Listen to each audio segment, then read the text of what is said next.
नमस्कार मित्रों, स्वागत है आप सभी का हमारे इस YouTube चैनल में। आज हम लोग रीजनिंग की कक्षाओं के अंतर्गत एक नया चैप्टर का अध्ययन करने जा रहे हैं जिसका नाम है घड़ी, क्लॉक। यदि एग्ज़ाम के पॉइंट ऑफ व्यू से देखें तो ये बहुत ही महत्वपूर्ण चैप्टर है, क्योंकि रीजनिंग के प्रश्नों के अंतर्गत हमेशा एग्ज़ाम में इससे क्वेश्चन पूछे जाते ही हैं, इसलिए ये बहुत महत्वपूर्ण है। तो चलिए हम लोग शुरू करते हैं। तो घड़ी में वैसे तो कुछ खास कॉन्सेप्ट वगैरह बताने की आवश्यकता नहीं है। इसको हम लोग टाइप वाइज पढ़ेंगे, एक एक टाइप का क्वेश्चन मैं बताते चलूँगा। ठीक है, जिस तरह के क्वेश्चन एग्जाम में मतलब वर्तमान पैटर्न में पूछे जाते हैं उस आधार पर हम लोग इसका अध्ययन करते चलेंगे और एक एक टाइप का क्वेश्चन मैं बताते चलूँगा। जहाँ हमें कॉन्सेप्ट की आवश्यकता पड़ेगी मैं कॉन्सेप्ट बताऊँगा, जहाँ हमें ट्रिक की आवश्यकता पड़ेगी मैं ट्रिक को नोट करवा दूंगा। ठीक है, तो आप लोग कॉपी पेन लेकर बैठे और चलिए शुरू करते हैं। तो सबसे पहले हम लोग देखते हैं टाइप फर्स्ट कि किस तरह का क्वेश्चन एग्जाम में पूछा जाता है। तो पहले टाइप का जो प्रश्न है वो ये है प्रतिबिंब से संबंधित। ठीक है, उसको मैं लिख दे रहा हूं, दर्पण प्रतिबिंब।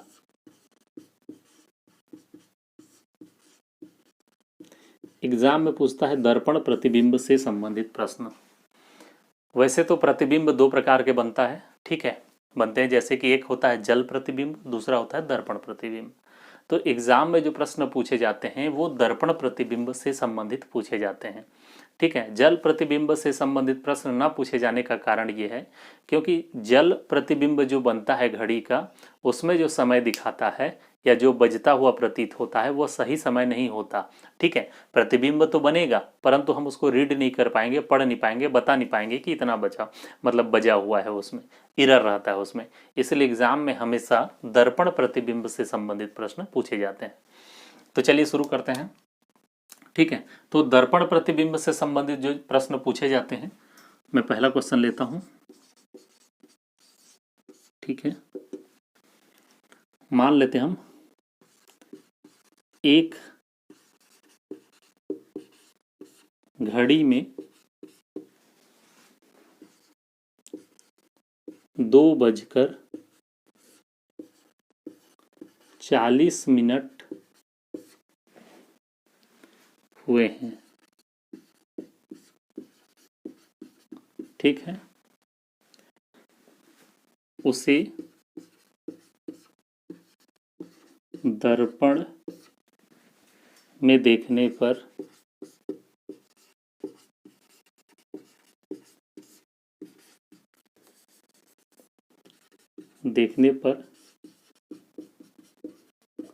कितना बजता हुआ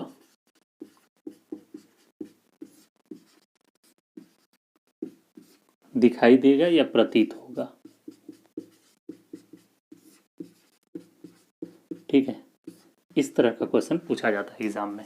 ठीक है, टाइम तो कुछ भी दे सकता है। एक घड़ी में 2:40 हुए हैं, उसे दर्पण में देखने पर कितना बजता हुआ प्रतीत होगा या दिखाई देगा। तो इस तरह के प्रश्नों को बनाने के लिए हम क्या करेंगे, जब भी ऐसा प्रश्न आए तो आप सीधा सीधा क्या करेंगे, जो समय दिया गया है उसको 11:60 पे माइनस कर देंगे। ठीक है, मिनट को मिनट से और घंटे को घंटे से माइनस कर देंगे। तो इसको यदि हम माइनस करते हैं तो हमारे पास आ जाता है 20 मिनट, इसको माइनस करते हैं तो आ जाता है 9। यानी कि यदि घड़ी में 2:40 हुआ है और उसका यदि आप दर्पण प्रतिबिंब देखते हैं तो वह 9:20 प्रतीत होगा। ठीक है, दर्पण प्रतिबिंब कहने का तात्पर्य इधर एक घड़ी बना हुआ है। ठीक है,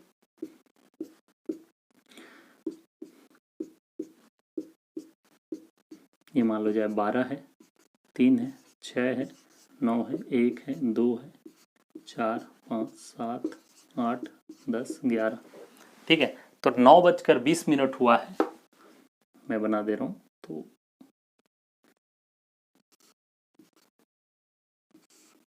9:20 ऐसा होगा। तो यदि आप उसको किसमें, दर्पण प्रतिबिंब में देखते हैं इस तरीके से इधर, ठीक है, तो वह हमको 9:20 सॉरी 2:40 हुआ था। ठीक है, तो 2:40 इस प्रकार से बनेगा। तो यदि घड़ी में 2:40 हुआ है तो उसका यदि हम दर्पण प्रतिबिंब देखेंगे तो वह 9:20 दिखाई देगा। ठीक है, तो ये क्वेश्चन तो आसानी से आपसे बन जाएगा, इसमें कुछ खास है नहीं, बहुत ही सरल है ये। उसके बाद यदि देखें तो इसमें कुछ कुछ कन्फ्यूज़न होता है। ठीक है, तो वो कन्फ्यूज़न मैं बता देता हूँ पहले से ही, ताकि डाउट ना रहे। यदि टाइम 2:40 के बजाय पहला नंबर दिया हुआ है 11 मान लो जाए 30 और दूसरा मान लो जाए दिया हुआ है 12:10, तो इन दोनों प्रश्नों के लिए, यानी कि 11 बजे के बाद के समय के लिए और 12 बजे के बाद के समय के लिए माइनस करने में थोड़ा सा 11:60 में दिक्कत होता है। जैसे मान लो जाए 11:30 का समय दिया है और उसे हम 11:60 में माइनस करेंगे तो क्या हो जाएगा, ये तो माइनस हो जाएगा। ठीक है, इधर बचेगा 0 तब की स्थिति में हमको बताने में दिक्कत होगा कि आखिर कितना बजा हुआ प्रतीत होगा। जैसे 12 की बात करें तो 11:60 में यदि हम माइनस करते हैं तो 12:60 को माइनस करने में दिक्कत होगा। तो इन दोनों स्थितियों में आप क्या करेंगे, 11:60 के बजाय आप उसको रेलवे टाइम यानी कि 23:60 पे माइनस कर देंगे, जिससे आपका कोई भी कंफ्यूजन नहीं होगा। अब इसको माइनस करेंगे तो ये हो जाएगा 12:30 और इसको यदि आप माइनस करेंगे तो ये हो जाएगा 50, इसमें बचेगा 1, इसमें बचेगा 1, 11:50। ठीक है, तो इन्हीं दोनों प्रश्नों में कंफ्यूजन होता है। बाकी में तो 11:60 में आसानी से माइनस आप कर सकते हैं, लेकिन 11 बजे के बाद और 12 बजे के बाद वाले समय में आप 23:60 पे माइनस करके अपना आंसर निकाल लेंगे। फिर ये क्वेश्चन बहुत ही आसानी से बन जाएगा। आशा करता हूं कि ये समझ में आ गया होगा आप लोगों को। उसके बाद हम लोग देखते हैं नेक्स्ट दूसरे टाइप की ओर। इसमें और कुछ खास है नहीं, ये आसानी से बन जाएगा, एग्जाम में कई बार इसको पूछता है। ठीक है, अब दूसरा जो टाइप है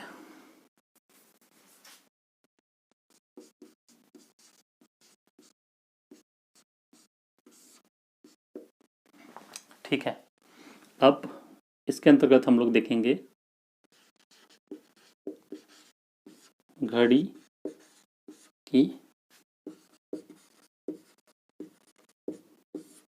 सुइयां कब मिलेंगी, इस तरह के प्रश्न। ठीक है, कि टाइप 2 के अंतर्गत हम लोग देखेंगे कि घड़ी की सुइयां आपस में कब मिलेंगी। ठीक, तो एग्जाम में क्वेश्चन इसके अंतर्गत ये पूछा जाता है, मैं क्वेश्चन लिख दे रहा हूं। एक एग्जाम्पल ले लेते हैं, 3 व 4 बजे के बीच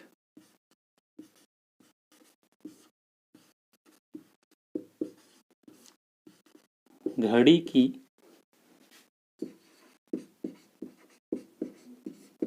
दोनों सुइयां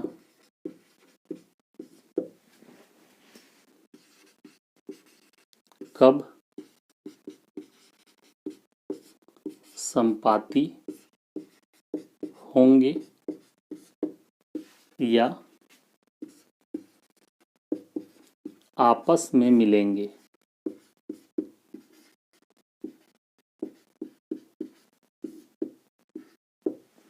ठीक है, इस तरह का प्रश्न पूछा जाता है।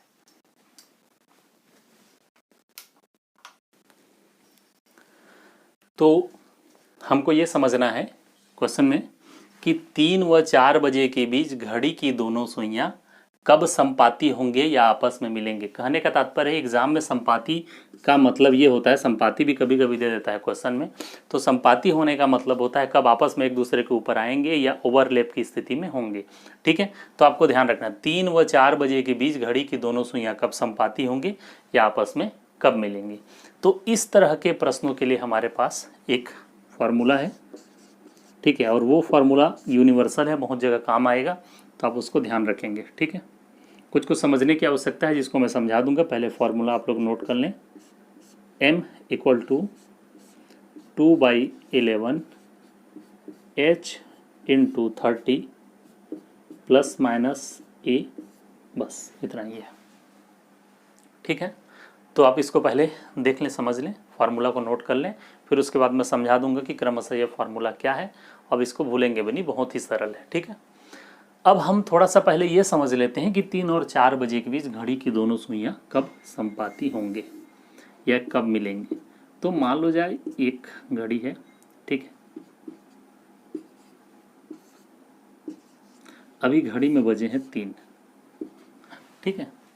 अब क्वेश्चन में पूछा है 3 और 4 बजे के बीच, तो यदि संपाती की स्थिति देखें तो मिनट की सुई धीरे धीरे इधर आगे बढ़ेगी, आगे बढ़ने के बाद लगभग लगभग यहाँ, ठीक है, एग्जैक्ट तो अभी मैं नहीं बता पाऊंगा, अप्रॉक्स हम मान के चलते हैं कि लगभग लगभग 3:15 या 3:20 के बीच के आसपास में वे एक दूसरे से मिलेंगे और संपाती होंगे, ठीक है। हम एज्यूम करके चल रहे हैं या डायग्राम में देख के बता रहे हैं, एग्जैक्ट अभी हम नहीं बता पाएंगे, जब इसको सॉल्व करेंगे तब पता चलेगा, और एग्जाम में हमेशा एग्जैक्ट आंसर पूछता है, ठीक है। तो अभी आप मान के चलें कि 3:15 और 3:20 के आसपास वो बीच में कहीं ना कहीं मिलेंगे, ठीक है।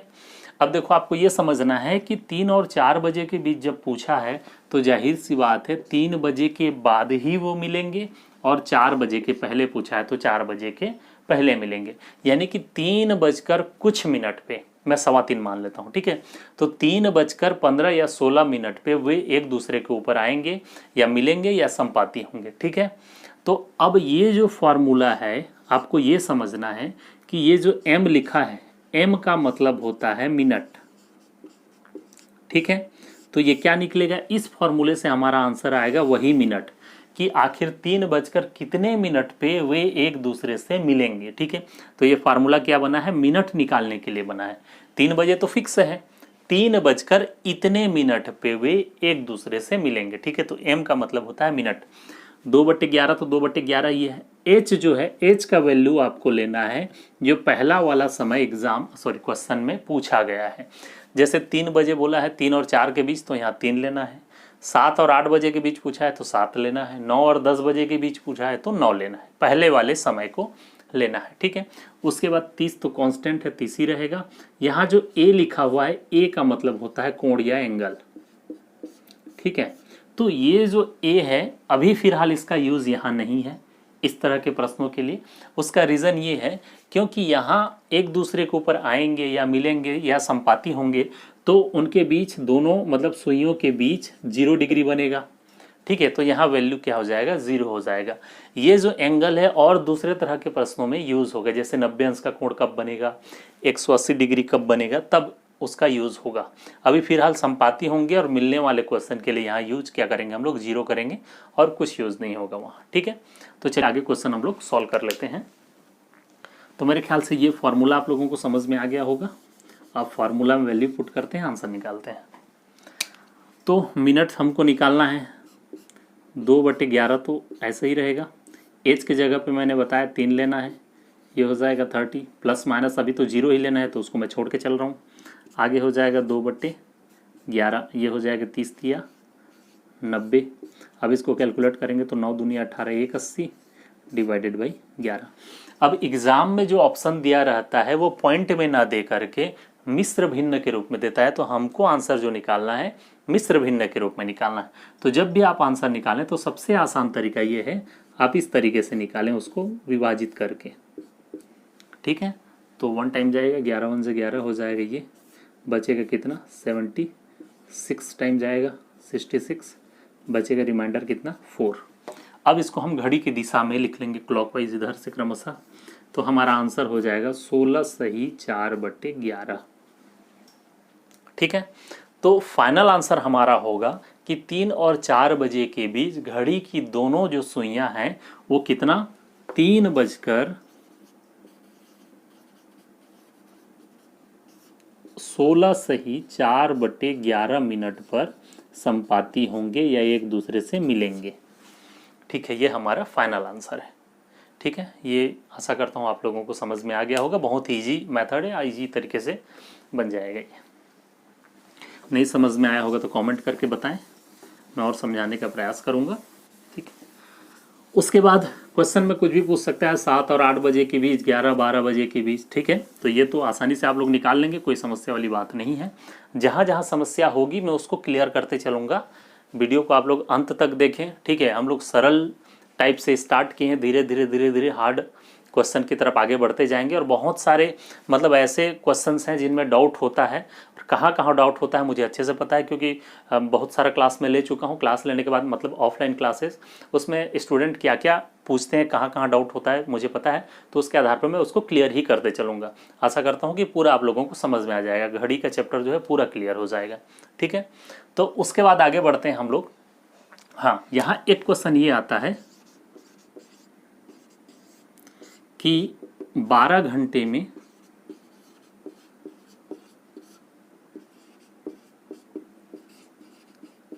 कितने बार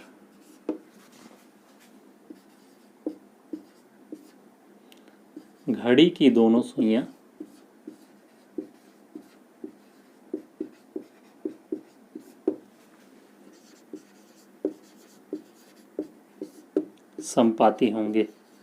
संपाती होंगे या मिलेंगे, ठीक है, आपस में।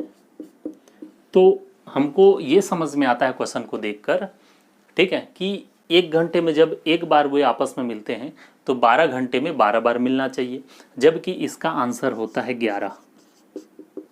ठीक है, वो 12 घंटे में कुल 11 बार एक दूसरे से मिलते हैं, 12 बार नहीं मिलते हैं। ठीक है, इस बात को आप लोग ध्यान रखेंगे, एग्जाम में पूछता है। इसका रीज़न भी बता दे रहा हूँ मैं, ताकि डाउट ना हो आप लोगों को कि ऐसा क्यों होता है। जैसे आप यदि एक घड़ी रखे होंगे तो उसको प्रैक्टिकली भी करके देख सकते हैं, हालांकि मैं बता दूंगा तो क्लियर तो हो ही जाएगा। जैसे 1 और 2 बजे के बीच की बात करें तो यहाँ एक बार मिलेंगे, ठीक है, यहाँ भी मिलेंगे, यहाँ भी मिलेंगे। हर घंटे में एक एक बार वो आपस में मिलते हैं। लेकिन यदि 11 और 1 बजे के बीच देखें तो 11 और 12 के बीच घड़ी की दोनों सुइयां आपस में नहीं मिलते, और ना ही 12 और 1 बजे के बीच आपस में मिलते हैं। सिर्फ और सिर्फ 12 बजे एक बार आपस में वे मिलते हैं। ठीक है, तो 11 और 12 के बीच नहीं मिलेंगे और 12 और 1 के बीच भी नहीं मिलेंगे। आप चाहे तो प्रैक्टिकल करके उसको देख सकते हैं। सिर्फ और सिर्फ 12 बजे वे आपस में मिलते हैं। तो इन दोनों घंटों के लिए सिर्फ एक बार मिलते हैं, और बाकी के 11 जो घंटे बचे उनमें कितने बार, 11 बार, सॉरी, बाकी के जो 10 घंटे बचे उनमें 10 बार मिलते हैं, इसलिए कुल मिला के 11 बार हो गया। ठीक है, तो 12 घंटे में घड़ी की दोनों सुइयां कुल मिलाकर 11 बार आपस में संपाती होंगे। और यदि क्वेश्चन में 24 घंटे की बात करें तो जाहिर सी बात है कितने बार होंगे, 22 बार। ठीक है, तो इस बात को आप लोग ध्यान रखेंगे, एग्जाम में पूछता है इसको। 24 घंटे में या एक दिन और एक रात में घड़ी की दोनों सुइयां आपस में कितने बार मिलेंगे, तो कुल मिलाकर 22 बार वो आपस में मिलते हैं। तो यहाँ कन्फ्यूज़न होता है, तो ये भी क्लियर हो गया होगा। उसके बाद आगे हम लोग नेक्स्ट क्वेश्चन की तरफ चलते हैं। ठीक है, या नेक्स्ट टाइप कह लें हम लोग उसको।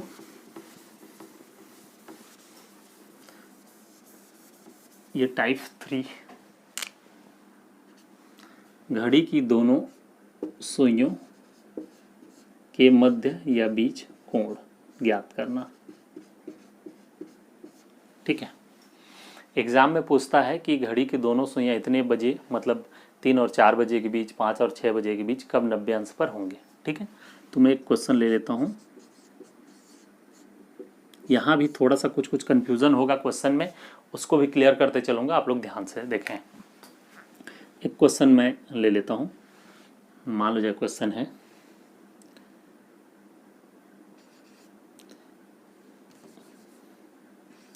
दो व 3 बजे के बीच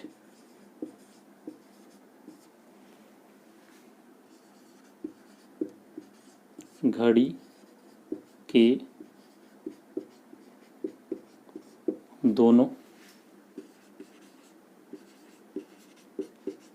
सुइयों के मध्य कब 90 अंश का कोण बनेगा।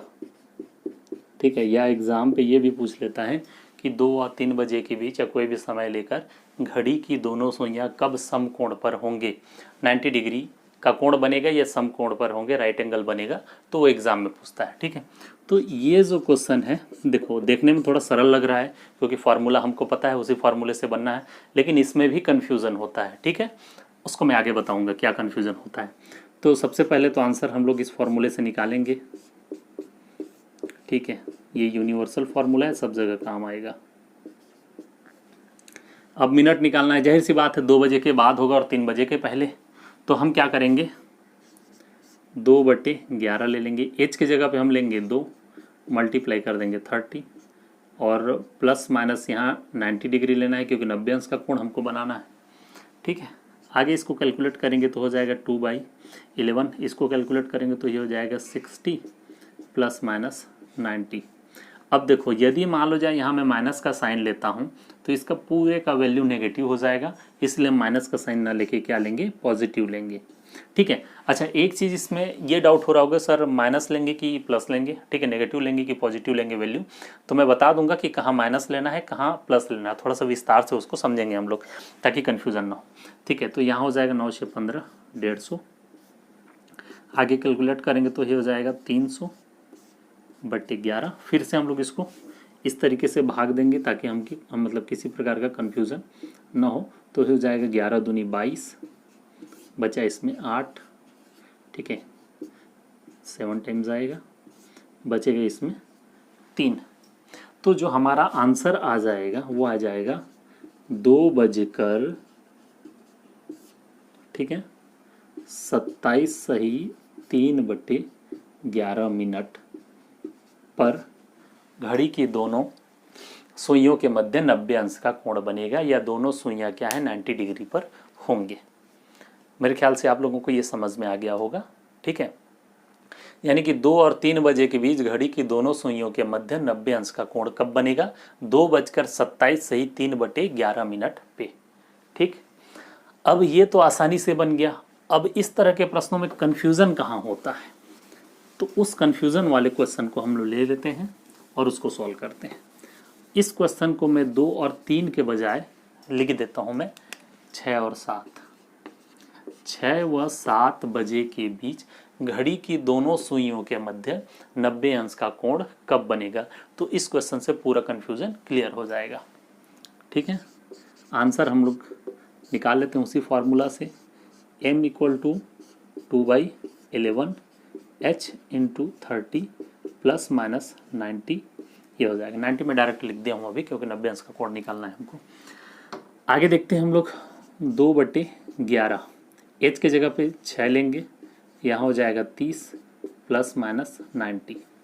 ठीक है, अब देखो 2/11, 6 तिया 18, 180 हो गया। ठीक है, 180 के बाद यदि हम लोग यहाँ प्लस लेते हैं पहला नंबर, और यदि मान लो जाए माइनस लेते हैं 2/11, 180 माइनस 90, तो दोनों ही कंडीशन में हमारा आंसर सही होने वाला है। कहने का तात्पर्य है इस क्वेश्चन के लिए हमारे पास 2 आंसर होंगे। ठीक है, एक ही आंसर नहीं होगा, 2 आंसर होंगे। एक बार पॉजिटिव लेंगे तो वो भी आंसर सही है, एक बार नेगेटिव लेंगे तो भी वह आंसर सही है। इसका रीज़न मैं थोड़ा सा डायग्राम बना के डिटेल में समझा रहा हूँ ताकि आप लोगों को किसी भी प्रकार से कोई कन्फ्यूजन ना हो।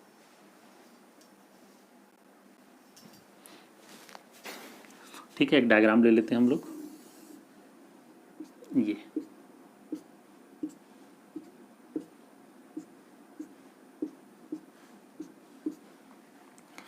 क्वेश्चन में पूछा है 6 और 7 बजे के बीच, तो हम क्या कर लेते हैं, घड़ी में एक बार बजा लेते हैं 6।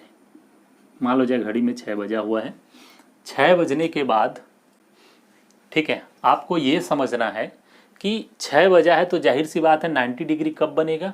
तो आप थोड़ा सा अंदाज़ा लगा लें कि यहाँ आसपास जब घड़ी की मिनट की सुई आएगी तब 90 डिग्री का एंगल बनेगा। ठीक है, और क्या ऐसा स्थिति आ सकता है कि मिनट की सुई अभी तो पीछे है घंटे की सुई से, तब 90 डिग्री बन रहा है। क्या मिनट की सुई घंटे की सुई से आगे बढ़ जाए और यहाँ आसपास पहुँचे तो भी 90 डिग्री का एंगल बनेगा। तो जाहिर सी बात है इसमें 2 बार 90 डिग्री का एंगल बनेगा। एक कब, जब घंटे की सुई पीछे हो तब, और तब जब घंटे की सुई आगे हो तब। इसीलिए हमारे पास 2 आंसर होता है। ठीक है, एक पीछे वाला एक आगे वाला, तो पीछे वाला माइनस हो जाएगा, आगे वाला क्या हो जाएगा, प्लस हो जाएगा। तो दोनों ही सूरतों में हमारा आंसर क्या होगा, सही होगा। इसको कैलकुलेट कर लेते हैं। 2/11 ये हो जाएगा 270। आगे कैलकुलेट करेंगे तो 27 दूनी 54, 5 40/11। इसको हम लोग भाग दे लेते हैं तो 11 चौक 44, बचेगा इसमें 1 0 और ये 0, 11 निया 99, बचेगा 1। यानी कि पहला जो हमारा आंसर होगा वो होगा 49 सही 1/11 मिनट, और दूसरा आंसर होगा हमारा, इसको कैलकुलेट कर लेते हैं, 2/11, ये हो जाएगा 90। आगे देखें तो 9 दूनी 18, 180/11, 180 को हम लोग डिवाइड करेंगे 11 से,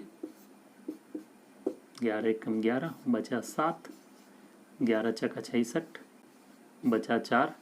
यानी कि सेकंड जो आंसर हुआ हमारा होगा 16 सही 4/11 मिनट। यानी कि ये दो आंसर हमारे होने वाले हैं इस क्वेश्चन के लिए।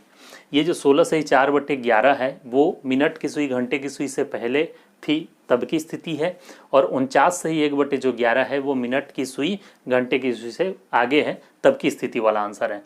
यानी कि 6 और 7 बजे के बीच घड़ी की दोनों सुइयाँ पहली बार 16 सही 4/11 मिनट पे और दूसरी बार 49 सही 1/1 मिनट पे क्या होंगे, आपस में समपाती होंगे। ठीक है, ये आप लोगों को क्लियर हो गया होगा, समझ में आ गया होगा। ठीक है, यहाँ कोई डाउट नहीं है। अब उसके बाद यहाँ डाउट ये होता है कि पहले वाले क्वेश्चन में देखें हम लोग एक आंसर आया, अभी वाले क्वेश्चन में हम लोग देख रहे हैं 2 आंसर आया। तो स्टूडेंटों में ये कन्फ्यूज़न होता है कि सर कब एक आंसर आएगा और कब 2 आंसर आएगा। तो उसके लिए मैं एक चीज़ आपको डिटेल से समझा दे रहा हूँ ताकि इसमें कोई कन्फ्यूज़न ना हो। ठीक है, ये जो हमारा फार्मूला है मिनट निकालने का, ठीक है, तो पहले तो आपको ये समझना है कि ये जो फार्मूला है वो सिर्फ मिनट निकाल के देता है, इतना मिनट। तो मिनट निकाल के देता है तो जाहिर सी बात है हम जानते हैं कि जो मिनट होगा वो 0 से बड़ा होगा और 60 से कम होगा। ठीक है, क्योंकि 0 मिनट तो होगा नहीं, 6 बजकर कुछ मिनट होगा, और 6:60 मिनट भी नहीं होगा, 6:59 मिनट के आसपास होगा। ठीक है, तो जो भी आंसर हमारा आएगा, या इसको ऐसे लिख सकते हैं, 0 से बड़ा होगा, ये हमारा आंसर है, या मिनट है, हम मिनट लिख लेते हैं। ठीक है, और उसके बाद वह 60 से क्या होगा, छोटा होगा।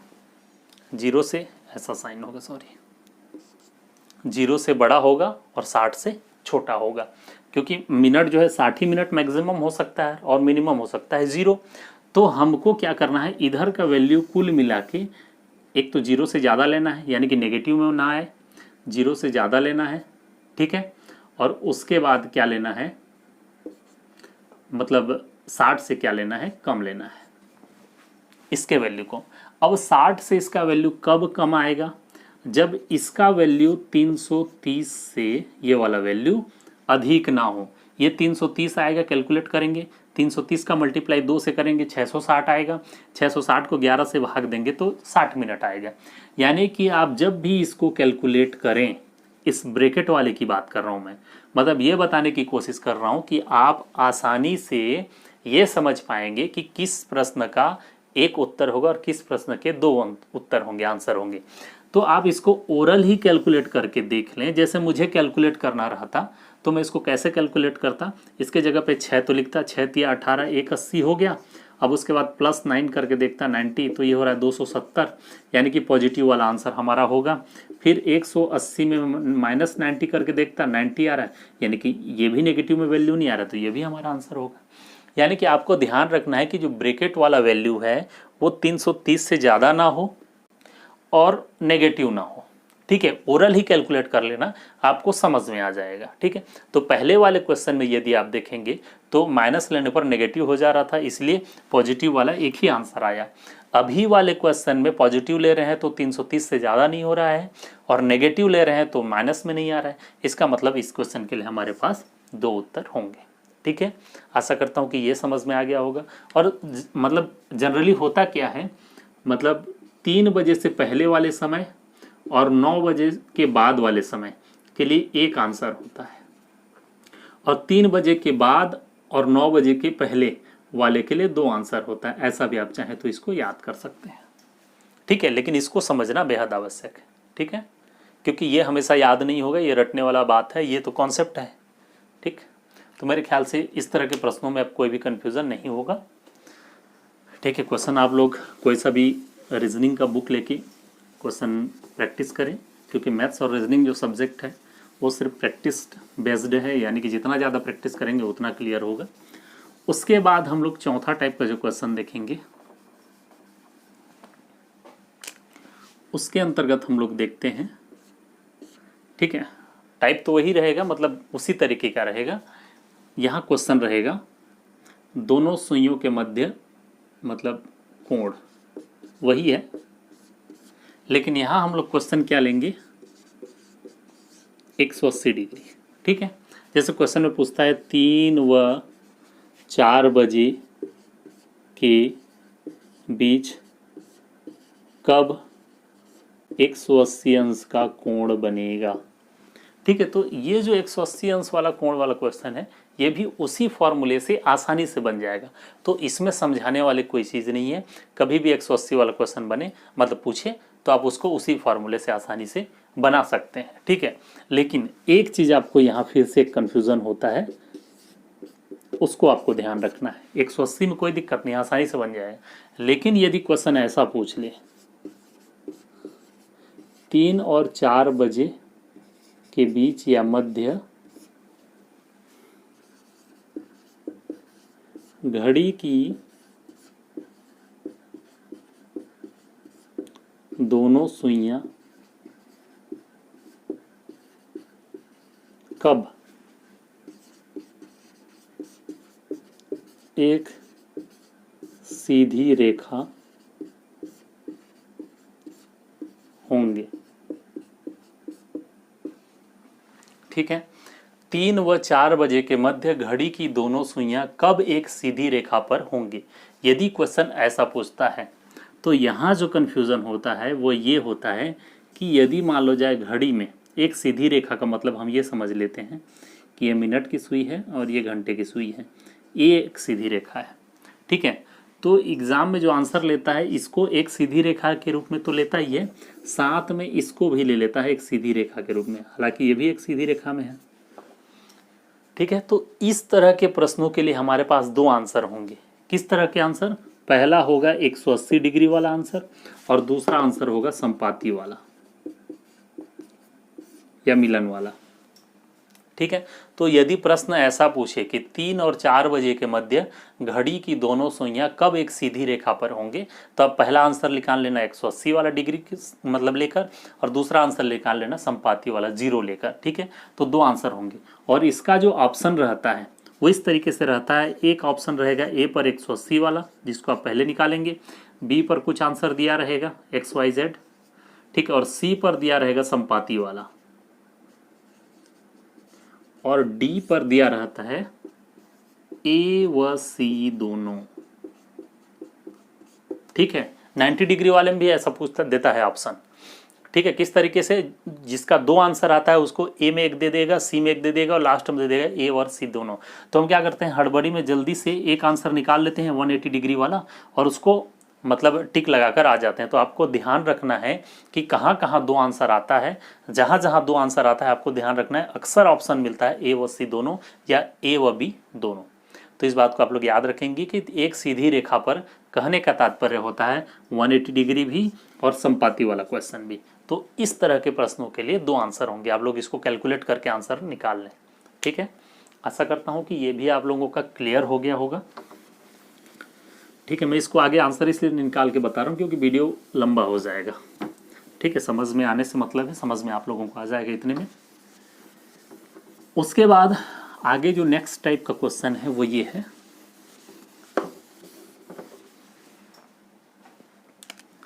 हम लिख सकते हैं टाइप 5। ठीक है, जिसके अंतर्गत मिनट का अंतर पूछता है।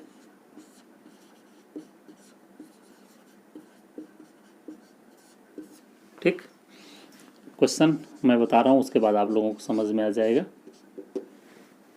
क्वेश्चन है, मान लो जाए 2 व 3 बजे के मध्य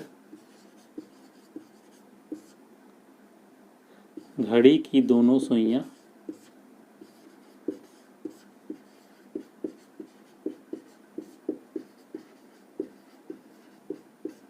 या हाँ, घड़ी की दोनों सुइयों के बीच 5 मिनट का अंतर होगा। ठीक है, यदि क्वेश्चन में पूछता है कि 30 डिग्री का कोण बनेगा, 90 डिग्री का एंगल बनेगा, 180 डिग्री का एंगल बनेगा, संपाती होगा, तो उसको हम लोग आसानी से बना लेते हैं। लेकिन यदि क्वेश्चन में पूछा है कि 2-3 बजे के बीच या कोई भी समय के मतलब दे दिया रहेगा और उसमें पूछेगा कि 5 मिनट का अंतर होगा या 10 मिनट का उनके बीच कब अंतर होगा, तब की स्थिति में थोड़ा सा हमको असुविधा होता है। लेकिन इसको भी हम आसानी से बना सकते हैं। बशर्ते इस तरह के प्रश्नों के लिए आपको याद रखना होगा कि 1 मिनट बराबर होता है 6 डिग्री।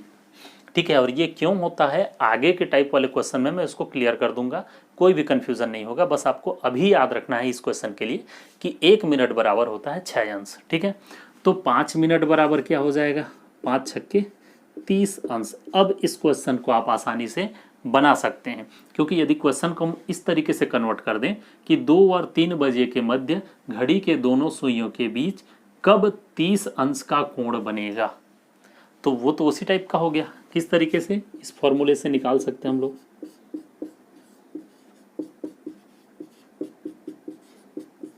एक जगह पे 30 ले लेना है। ठीक है, आंसर हमारा आ जाएगा। इसको कैलकुलेट कर लेते हैं, तो m इक्वल टू हो जाएगा, मतलब मेन समझने वाली चीज़ यही है कि 1 मिनट बराबर 6 डिग्री होता है, तो यदि एग्जाम में 5 मिनट दिया है तो 30 डिग्री हमको ले लेना है। ठीक, तो ये हो जाएगा कितना, 2, ये हो जाएगा 30। हम इसको पॉजिटिव नेगेटिव दोनों ले सकते हैं। अब देखते हैं कि हमारा वैल्यू नेगेटिव में तो नहीं आ रहा है। 2/11 ये हो जाएगा 60, और यहाँ पॉजिटिव लेंगे तो 30 आ जाएगा, और यदि मान लो जाए यहाँ नेगेटिव लेते हैं तो भी आंसर हमारा आएगा। यानी कि इस क्वेश्चन के लिए भी हमारा आंसर कितना होगा, 2 आंसर होगा। मैं बताया था इसको आसानी से आप समझ सकते हैं, यदि कैलकुलेट करके देखेंगे तो समझे होंगे। तो नहीं समझ में आया होगा कि इसका 2 आंसर क्यों हो रहा है, तो आप वीडियो को फिर से रिवर्स करके देख लें या बैक करके देख लें वीडियो को। ठीक है, तो हमारा आंसर क्या होने वाला है, ये हो जाएगा 6 3 9 9 दूनी 18 1 80/11, और इसके लिए क्या हो जाएगा 30 30 दूनी 60/11। ठीक है, इसको आगे कैलकुलेट करेंगे तो आंसर हमको पता चल जाएगा कि आखिर 2 और 3 बजे के मध्य घड़ी की दोनों सुइयों के बीच 5 मिनट का अंतर कब होगा। तो 2 बार होगा। ठीक है, एक बार इस समय होगा, दूसरी बार इस समय होगा। यदि इसका आंसर निकाल लेते हैं तो ये हो जाएगा 180/11। यदि करते हैं तो 11 एकम 11 बचेगा 70, 11 छक्का 66 बचेगा कितना, 4। यानी कि पहला जो आंसर हमारा आ गया वो आ गया 16 सही 4/11 मिनट पर। यदि दूसरे आंसर की बात करें तो 60 को हम डिवाइड कर लेते हैं 11 से, 11 पचे 55 बचा कितना, 5। दूसरा आंसर हमारा हो जाएगा 5 सही 5/11 मिनट। ये 2 आंसर हैं इस क्वेश्चन के। यानी कि 2 और 3 बजे के मध्य घड़ी की दोनों सुइयां, एक तो 16 सही 4/11 मिनट पे 5 मिनट का अंतर होगा, और 5 सही 5/11 मिनट पे दोनों के बीच 5 मिनट का अंतर होगा। 5 मिनट का अंतर का है या 30 अंश का अंतर का है, तो आपको मेन इसको याद रखना है। ठीक है, तो ये तो हो गया 5 मिनट अंतर वाला क्वेश्चन। उसके बाद आगे हम लोग देखते हैं नेक्स्ट टाइप।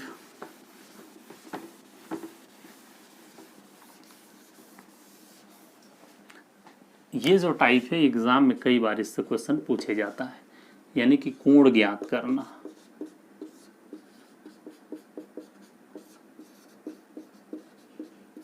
ठीक, क्वेश्चन लिख लेता हूँ फिर आप लोगों को समझ में आ जाएगा। एक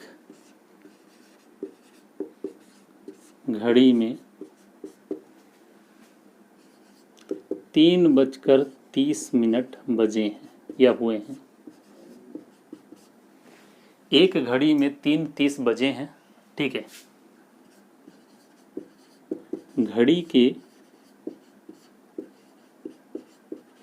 दोनों सुइयों के मध्य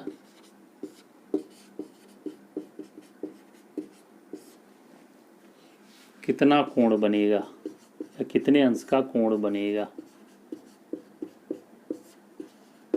कितना डिग्री बनेगा। ठीक है, ये जो क्वेश्चन है बहुत ही कॉमन है और एग्जाम में कई बार पूछा जाता है, बार बार पूछा जाता है। कोई समय दिया रहेगा और पूछेगा कि उन दोनों सुइयों के मध्य कितना अंश का कोण बन रहा है। घड़ी में बजा हुआ है 3:30, हमको निकालना है कि घड़ी दोनों सुइयों के मध्य कितना अंश का कोण बनेगा। तो इस क्वेश्चन को सॉल्व करने के लिए हमारे पास दो मेथड हैं। एक मेथड है जो फॉर्मूला है उससे, ठीक है, लेकिन उस फॉर्मूले से कभी कभी कन्फ्यूज़न हो जाता है। और एक दूसरा मेथड है जिसको आप इमेजिन करके, ठीक है, डायग्राम के थ्रू, बिना डायग्राम बनाए भी उसको ऐसे ही देख के आंसर निकाल सकते हैं। तो मुझे जो ज़्यादा बेहतर लगता है वो सेकंड मेथड लगता है, क्योंकि आसानी से उसमें बन जाता है, बिना कैलकुलेशन के, बिना कॉपी पेन के इसमें कैलकुलेट करने की आवश्यकता पड़ती है। तो सबसे पहले मैं फॉर्मूले से इसको बना दे रहा हूँ, उसके बाद में उसको समझा दूंगा। आपको जो बेहतर लगे आप उससे बनाएं। तो सबसे पहले हमको मिनट निकालना है। मिनट दिया हुआ है तो मिनट तो दिया हुआ है, तो 3:30 तो 30 हम लिख लेंगे, 2/11 हो जाएगा। एंगल निकालना है हमको, तो एच की जगह पर हम क्या लेंगे, 3 लेंगे, क्योंकि 3 बजकर हुआ है, प्लस माइनस ए। ठीक है, अब यहाँ इसको इधर पक्षांतर कर लेते हैं, तो 30 गुणित 11/2 ऐसा हो जाएगा, बराबर इसको हम लोग लिख लेते हैं 30 या 90 प्लस माइनस ए, ये ब्रैकेट के अंदर में मान लो जाए लिख लेते हैं। इसको कैलकुलेट करेंगे तो ये कितना हो जाएगा, अच्छा 2 ऊपर में, ठीक है, ये हो जाएगा 15 एकम 15 और 15 165 हो जाएगा। ये 165 इधर 90 प्लस माइनस ए। यदि हम इसको पक्षांतर कर लेते हैं तो जाहिर सी बात है इसका वैल्यू माइनस करने के बाद भी पॉजिटिव आएगा, तो हम इसको माइनस ही करेंगे। मतलब इधर आंसर हमको क्या लेना रहता है, माइनस करने के बाद इधर नेगेटिव में नहीं आना चाहिए, पॉजिटिव में आना चाहिए। यदि माइनस करने के बाद पॉजिटिव में आ जा रहा, हम नेगेटिव में आ रहा है, तो हम इसको प्लस करते हैं। ठीक, तो इसको माइनस करेंगे तो आएगा 75, यानी कि इनके बीच कितना 75 डिग्री बनेगा।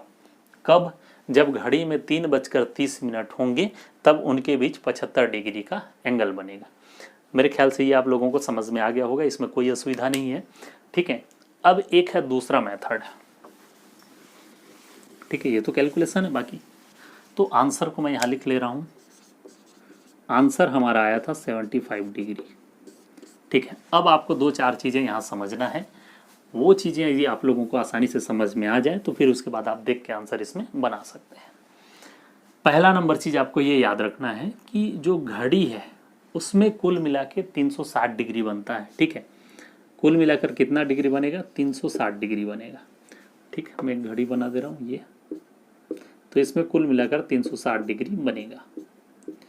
तो जब पूरा का पूरा घड़ी 360 डिग्री का है और इसमें 12 घंटे होते हैं, तो क्या हम 1 घंटे या ये 5 मिनट जो रहता है ये कितना डिग्री बनेगा उसको निकाल सकते हैं? तो बेशक निकाल सकते हैं। कैसे निकालेंगे?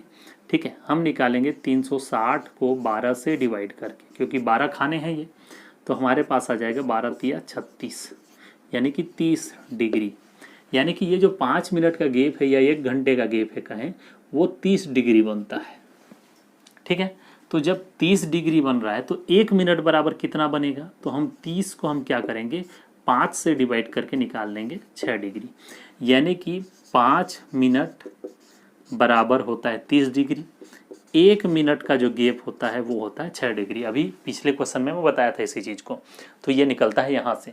तो ये जो 1 मिनट का गैप होता है वो होता है 6 डिग्री, 5 मिनट का गैप होता है 30 डिग्री, फिर 5 मिनट के गैप को देखें तो फिर 30 डिग्री, फिर 5 मिनट के गैप को देखें तो 30 डिग्री, और ये हो गया 90 डिग्री। ठीक है, तो पहला चीज़ आपको ये याद रखना है कि 5 मिनट बराबर 30 डिग्री या 1 मिनट बराबर 6 डिग्री। तो मेरे ख्याल से ये आपको समझ में आ गया होगा। उसके बाद ये तो हो गया पहली चीज़।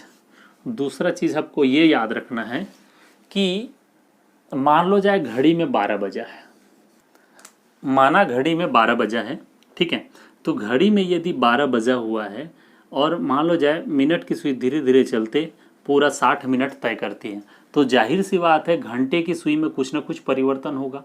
ठीक है, 1 घंटे का परिवर्तन होगा। तो आपको यहाँ समझना है कि यदि मिनट की सुई 60 मिनट चलती है, ठीक है, मिनट सुई की बात कर रहा हूँ। यदि मिनट की सुई 60 मिनट चलती है तो घंटे की सुई में डिग्री में अंश में कितने अंश का परिवर्तन होता है। तो घंटे की सुई 12 पे थी, वो 1 पे आ जाएगी। ठीक है, तो उसमें हम जानते हैं कि इतना बराबर कितना हो रहा है, 30 डिग्री हो रहा है, अभी निकाले हैं। 30 अंश का परिवर्तन होता है, यानी कि 30 अंश आगे बढ़ जाती है। ठीक है, यदि मिनट की सुई 60 मिनट चलती है तो घंटे की सुई में 30 अंश का परिवर्तन होता है, 30 डिग्री वह आगे बढ़ जाती है। तो यदि मैं कहूँ मिनट की सुई 1 मिनट चले तो उसमें कितने डिग्री का परिवर्तन होगा, 30/60 कर देंगे हम, बराबर आ जाएगा 1/2। यानी कि यदि मिनट की सुई 1 मिनट चलेगी तो घंटे की सुई में आधा अंश का परिवर्तन होगा, आधा अंश वह आगे बढ़ जाएगी। ठीक है, अब देखो यहाँ आपको और सरलता से ये समझना है कि मिनट की सुई जितना मिनट चलती है, ठीक है, उतने ही वैल्यू के आधे अंश के बराबर घंटे की सुई में परिवर्तन होता है, वह आगे बढ़ जाती है। जैसे 60 मिनट चली है तो 60 का आधा 30 डिग्री वह आगे बढ़ी है। 1 मिनट चली है तो 1 का आधा कितना हो जाएगा, आधा डिग्री। ठीक है, तो इस चीज़ को आपको याद रखना है। तो दूसरा चीज़ ये, पहला चीज़ ये। ठीक है, इतना चीज़ यदि आपको याद हो जाएगा तो आप आसानी से उसको देख के बना पाएंगे। तो बस इसमें कुछ याद नहीं रखना है कि मिनट की सुई जितना चली है उसका आधा घंटे की सुई में परिवर्तन होता है, उतना आधा वह अंश मतलब आगे बढ़ जाती है, और 1 मिनट बराबर 6 अंश होता है। इतना ही चीज़ है। यदि इतना चीज़ आपको याद हो गया तो आगे हम इसको देख के बना पाएंगे क्वेश्चन को। चलो अब कैसे बनेगा इसको देख लेते हैं। जैसे अब आपको ये समझना है, एक डायग्राम में अभी समझाने के लिए बना दे रहा हूँ, बाद में आपको आवश्यकता नहीं होगी। घड़ी में पूछा गया है 3:30, हम मान के चलते हैं कि अभी 3 बजा हुआ है। ठीक है, और 3 बजेगा ऐसा घड़ी में। अब 3:30 हुआ है तो मिनट की सुई 3:30 पर 6 पे आ जाएगी। ठीक है, और घंटे की सुई में भी कुछ न कुछ परिवर्तन होगा, 3 पे तो रहेगी ना वो। ठीक है, तो अभी फिलहाल हम मान के चलते हैं कि जो घंटे की सुई है वही है, मिनट की सुई हमेशा आपको ऐसे ही मान के चलना है, घंटे की सुई वही है, आगे नहीं बढ़ी है। ठीक है, तब आसानी से बन जाएगा। जैसे मिनट की सुई 6 पे आ गई, घंटे की सुई में कोई परिवर्तन नहीं हुआ, मान लो जाए किसी कारणवश ऐसा है, तो तब की स्थिति में कितना एंगल बनेगा। अब इतना बनता है 30, ये हो गया 60, ये हो गया 90। तो यदि मिनट की सुई में कुछ परिवर्तन नहीं, सॉरी घंटे की सुई में कुछ परिवर्तन नहीं होता तो 3.5 पर 90 डिग्री का एंगल बनता। लेकिन मिनट की सुई में परिवर्तन होगा, और कितना होगा, वो 3 पर तब थी जब मिनट की सुई 12 पे थी। अब 12 से वो आ गई है 6 पे, यानी कि 30 मिनट चली है। तो 30 मिनट चली है तो घंटे की सुई में कितना डिग्री परिवर्तन हुआ होगा, कितना डिग्री वह नीचे आई है। तो जाहिर सी बात है 30 का आधा 15, यानी कि वह 15 डिग्री नीचे आ गई है। तो 15 डिग्री नीचे आ गई है तो 15 को हम इसमें माइनस कर देंगे, हमारा आंसर आ जाएगा 75। वही आंसर आया है। ठीक है, एक क्वेश्चन और ले लेते हैं। मान लो जाए घड़ी में बजा है 2:40। ठीक है, आपको बताना है कि दोनों के मध्य कितना डिग्री का एंगल बनेगा।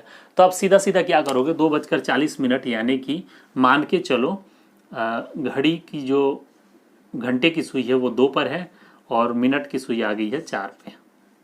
ठीक है, अब मान के चलो घंटे की सुई में परिवर्तन नहीं हुआ है, तब की स्थिति में इनके बीच एंगल बनना चाहिए 30 और 30 60 डिग्री का एंगल बनना चाहिए। लेकिन घंटे की सुई में परिवर्तन तो होगा, और परिवर्तन किसके आधार पे होगा, मिनट की सुई के चलने के आधार पे। तो मिनट की सुई 20 मिनट चली है, तो 20 मिनट चली है तो उसका आधा कितना हो जाएगा, 10 डिग्री हम इसमें माइनस कर देंगे, आंसर हमारा आ जाएगा 50। तो आप कैलकुलेट करेंगे भी तो यही आंसर आएगा। इसमें आप आसानी से बना सकते हैं, लेकिन आप मतलब और भी बहुत सारे क्वेश्चन प्रैक्टिस करें, क्योंकि कभी कभी इसमें माइनस करने के बजाय ऐड करना भी पड़ता है, जोड़ना पड़ता है, ठीक है, घटाना पड़ता है। तो यदि क्वेश्चन आप बार बार प्रैक्टिस करेंगे तो ये आसानी से आप देख के बना पाएंगे, कैलकुलेट करने की आवश्यकता नहीं होगी, 5 सेकंड में आंसर आ जाएगा। ठीक है, कैलकुलेशन की आवश्यकता बिल्कुल नहीं पड़ेगी। तो आशा करता हूँ कि ये समझ में आ गया होगा। नहीं समझ में आया होगा तो मुझे कमेंट करके ज़रूर बताएं, मैं फिर से प्रयास करूँगा समझाने का। उसके बाद आगे एक लास्ट टाइप का क्वेश्चन और देख लेते हैं, उसके बाद लगभग सारे टाइप के क्वेश्चन जो हैं आपके कवर हो जाएंगे। मुझे नहीं लगता कि इससे बाहर के क्वेश्चन एग्जाम में पूछे जाते हैं और पूछे जाएंगे आगे। ठीक है, लेकिन यदि आप इतना कॉन्सेप्ट इसमें समझ जाएंगे तो उसके बाद किसी भी तरह का प्रश्न यदि एग्जाम में पूछता है तो आपसे निश्चित तौर पर बन जाएगा, ठीक है, इतना विश्वास रखें। और प्रीवियस ईयर के क्वेश्चन आप बना के देखें, सबसे बड़ा मतलब चीज़ तो यही है कि प्रीवियस ईयर के क्वेश्चन हमसे बन पा रहे हैं कि नहीं बन पा रहे हैं। जो बुक वगैरह मिलता है रीजनिंग का, उसका क्वेश्चन अटेंड करके देखें वो बन रहा है कि नहीं बन रहा है। यदि बन रहा है तो हम सही तरीके में पढ़ रहे हैं, ठीक है। उसके बाद हम लोग देखते हैं कि स्लो एंड फास्ट टाइप का क्वेश्चन है ये, मतलब एक घड़ी स्लो चलती है एक घड़ी फास्ट चलती है, इस तरीके का क्वेश्चन एक आता है, ठीक है। तो वो क्वेश्चन भी हम लोग अटेंड कर लेते हैं, ठीक है। वो भी बहुत आसान है, थोड़ा सा समझना है उसके बाद बन जाएगा। तो सबसे पहले मैं एक क्वेश्चन ले लेता हूँ, ठीक है। बुक में एक क्वेश्चन दिया हुआ था उसको देख लेते हैं। क्वेश्चन है कि एक घड़ी तेज चलती है, मैं लिख नहीं रहा हूँ टाइम लगेगा। एक घड़ी तेज चलती है, ठीक है। दोपहर 2 बजे वह सामान्य घड़ी से 5 मिनट पीछे थी, जबकि शाम को 5 बजे वह सामान्य घड़ी से 10 मिनट आगे हो गई। तो बताइए वह घड़ी सही समय कब दिखाई होगी, या उस घड़ी में सही समय कब मतलब बताया होगा वह घड़ी, ठीक। अब आपको ये समझना है, मैं समझा दे रहा हूँ पूरा डिटेल में। एक सामान्य घड़ी है, नॉर्मल है, ये स्टैंडर्ड वॉच है। एक घड़ी ऐसा है जो तेज चलती है, फास्ट चलती है। तो सामान्य घड़ी में जब 2 बजा था तो इस तेज चलने वाले घड़ी में 1:55 हो रहा था, ठीक है। अब तेज चलने का मतलब ये नहीं है कि ये इससे मतलब समय में आगे ही है, अभी समय में फिलहाल पीछे है, लेकिन तेज चलती है वो, ठीक। सामान्य घड़ी में 2 बज रहा है तो इसमें 1:55 हो रहा था क्वेश्चन के हिसाब से। जब इसमें शाम को 5 बजा तो इसमें हो गया था 5:10। अब यहाँ से आपको पता चल जाएगा कि जाहिर सी बात है ये पीछे थी, अब शाम को 5 बजे देख रहे हैं तो 5:10 हो गया, तो जाहिर सी बात है ये तेज चल रही है, तेज चल रही है तभी इससे आगे बढ़ी है वो। तो हमको ये क्वेश्चन में पूछेगा कि ये जो तेज चलने वाली घड़ी है कहीं ना कहीं तो सही समय दिखाई होगी, तो वो समय हमको पूछता है कि ये जो तेज चलने वाली घड़ी है कब सही समय दिखाई होगी। क्वेश्चन ऐसा रहता है कि एक घड़ी तेज चलती है, ठीक है, वह दोपहर 2 बजे 5 मिनट पीछे थी, जबकि शाम को 5 बजे 10 मिनट आगे थी, ठीक है, या 5:10 दिखा दिया मतलब उसमें दिखा रही है। तो बताइए कि वह तेज चलने वाली घड़ी सही समय कब दिखाई होगी, ठीक है। तो इसको बताने का तरीका, बनाने का तरीका मैं बता दे रहा हूँ आपको कैसा करना है। सबसे पहले ये देखना है कि वह कितना मिनट पीछे थी, 5 मिनट इससे पीछे है वो, ठीक है। और उसके बाद ये देखना है कि कितना मिनट आगे है, यानी कि 10 मिनट वह आगे है। तो उन दोनों समयों को जोड़ लेना है, 5 मिनट पीछे और 10 मिनट आगे, ठीक है। अब देखो ये जो क्वेश्चन है वो बेस्ड है, यदि आप लोग मैथ्स में पढ़े होंगे चाल समय दूरी, तो उसमें एक क्वेश्चन आता है कि एक चोर है इतने स्पीड से भाग रहा है और एक सिपाही या पुलिस है उसको इतने स्पीड से दौड़ा रहा है। तो उसमें यह पूछा जाता है कि सिपाही को वह कितने देर में पकड़ लेगा और कितने किलोमीटर के दूरी पर जाके पकड़ेगा। यदि वह क्वेश्चन आप लोग पढ़े होंगे तो इसको आसानी से समझ जाएंगे, उसी पे बेस्ड है। या नहीं पढ़े होंगे तो आगे तो हम लोग पढ़ेंगे, ठीक है, मतलब यूट्यूब के माध्यम से, तो वो भी क्लियर हो जाएगा। यदि उसको जान रहे होंगे तो ये आसानी से बन जाएगा, उसी के आधार पर ये बना हुआ है क्वेश्चन। तो सबसे पहले हम क्या करेंगे, जितना पीछे है उसको ऐड कर लेंगे और जितना आगे है उसको ऐड कर लेंगे, और इसको हम लोग डिवाइड करेंगे जितना ड्यूरेशन में ये घटना हुआ है। 5 मिनट पीछे थी और 10 मिनट आगे हो गई है, तो ऐसा कितने घंटे में कुल हुआ है। तो 2 बजा था पहले, 3 बज गया, 4 बज गई, यानी कि यहाँ 1 घंटा, 2 घंटा और 3 घंटा, 3 घंटे के समय में ऐसा हुआ है। तो हम ऐसा करेंगे, ये हो जाएगा 15/3, ये मिनट में है, ये घंटे में है, ठीक है, ये मिनट में, ये आवर में है, तो आ जाएगा 5 मिनट प्रति घंटे की चाल। यानी कि यहाँ हम इस घड़ी की चाल निकाल रहे हैं कि कितना एक्स्ट्रा चाल है, सामान्य घड़ी से वह कितना तेज चल रही है वो निकाल रहे हैं। यानी कि सामान्य घड़ी से वह 5 मिनट प्रति घंटे की स्पीड से तेज चलती है, तभी तो वह 3 घंटे में 15 मिनट यानी कि एक्स्ट्रा चली है। एक तो 5 मिनट पीछे थी और 10 मिनट आगे हो गई है, ठीक है। तो कुल मिला के 3 घंटे में 15 मिनट एक्स्ट्रा चली है, तो 1 घंटे में वो 5 मिनट एक्स्ट्रा चलती है। अब देखो सही समय बताने के लिए हमको 5 मिनट ही कवर करना है, क्योंकि 5 मिनट ही पीछे है। जैसे ही वो 5 मिनट को कवर कर लेगी घड़ी तो सही समय बताएगा, उसका फिर से आगे हो जाएगी, 10 मिनट जैसे आगे हो गया। तो 5 मिनट प्रति घंटे की चाल से वह 5 ही मिनट पीछे हो उसको कितने समय में तय करेगी। तो 5 को जितना पीछे रहता है उसको जो स्पीड निकालें उससे हम लोग डिवाइड कर लेंगे, तो ये आ जाएगा 1 घंटे। वह जो है 1 घंटे में ही उस 5 मिनट पीछे वाले को तय कर लेगी, उसके बाद आगे बढ़ेगी। तो 1 घंटे, तो किस में 1 घंटे, यानी कि 2 बजा है, तो 2 में यदि 1 जोड़ेंगे तो 3 बजे। 3 बजे घड़ी में सही समय दिखाएगा। ठीक है, अब देखो 1 घंटे आगे बढ़ता है तो प्रैक्टिकल भी करके हम लोग देख लेते हैं। यहाँ 1:55 हुआ, यहाँ 2 बजा है, अब यहाँ 3 बजा है, तो यहाँ कितना बजेगा, 5 मिनट आगे हो गया, क्योंकि 1 घंटे में 5 मिनट फास्ट हो जाती है। तो 1:55 के बजाय कितना हो जाएगा, 2 तो बज ही गया है, 3 हो जाएगा। अब इसमें बजा है 4, तो ये हो जाएगा 4 बज के, फिर 5 मिनट आगे बढ़ा दो, 4:05। अब इसमें बजा है 5, तो फिर से आगे बढ़ा दो, 5:10। ठीक है, आशा करता हूँ कि ये आप लोगों को समझ में आ गया होगा। आपको यहाँ क्या करना है, जितना पीछे और जितना आगे है उसको कुल मिला के जितने समय में कवर किया है उससे डिवाइड कर लेना है, वो इसकी स्पीड हो जाएगी। और उसी स्पीड से जो पीछे चल रहा है उसको डिवाइड करके आपको घंटे के रूप में निकाल लेना है और पहले वाले समय में उसको ऐड कर देना है। ठीक है, आशा करता हूँ कि ये आप लोगों को समझ में आ गया होगा। नहीं समझ में आया होगा तो निश्चित तौर पर मुझे कमेंट करें, उसके बाद मैं कुछ और उपाय करूँगा, दूसरे तरीके से समझाने का प्रयास करता हूँ।